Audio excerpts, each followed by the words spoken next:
দুই এক খোপ দাও।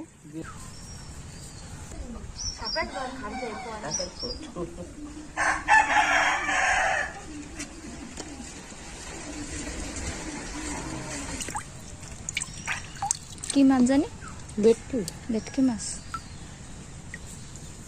আর বালতিতে ট্যাংরা মাছ, তাই না? তুমি খেয়ে না না আমার মতো দিয়ে ও খাবে না, তো মাছ খাবে না। খাবো না, খাওয়া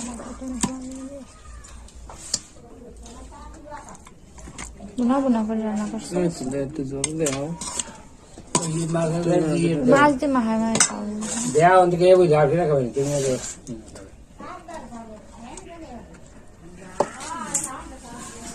আর এই যে আছে টমেটো।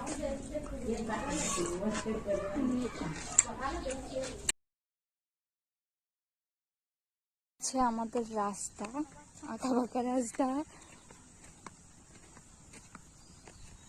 এখন আমি আছি টমেটোর রাজ্যে, চারিপাশে শুধু টমেটো আর টমেটো, পাকা পাকা টমেটো পালিটা খাতে তো না। তো আমরা এই যে বিকেলবেলা এসেছি আমাদের ঘেরে, তো ওই যে আমার ভাই মাছ বাঁধাচ্ছে, একটু দেখা। এর আগে এক খেপ দিয়েছে, দিয়ে যে এইগুলো দেখো, এই যে এক খেপে এতগুলো চিংড়ি মাছ উঠেছে। আমরা এই চিংড়ি মাছগুলো নিয়ে চপ ভেজে খাবো, এই জন্য আর কি আমরা ঘিরে এসেছি, মানে ঘুষো চিংড়ি বাঁধানোর জন্য।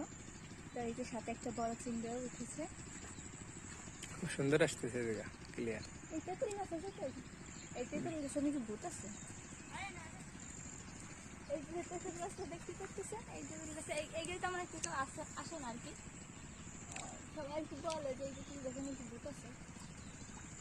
আসলে আমি জানি না ঠিক মতো আছে নাকি। আমরা মাঝে মধ্যে আসি আমরা এখান থেকে একটু পাকা তেঁতুল নিয়ে তারপরে কলার পাতায় করেও মাথায় খাই মাঝে মধ্যে। আমি তো দেখতেছি তাহলে যে অবস্থা, তুমি যে না এক খেপেই যা বাদায় ফেলছো, তাতেই তো আমাকে চপ বাজা হয়ে যাচ্ছে। আর অল্প করে বাদালে, আর বেশি বাদানোর দরকার নেই, বুঝছো, ভেজার দরকার নেই।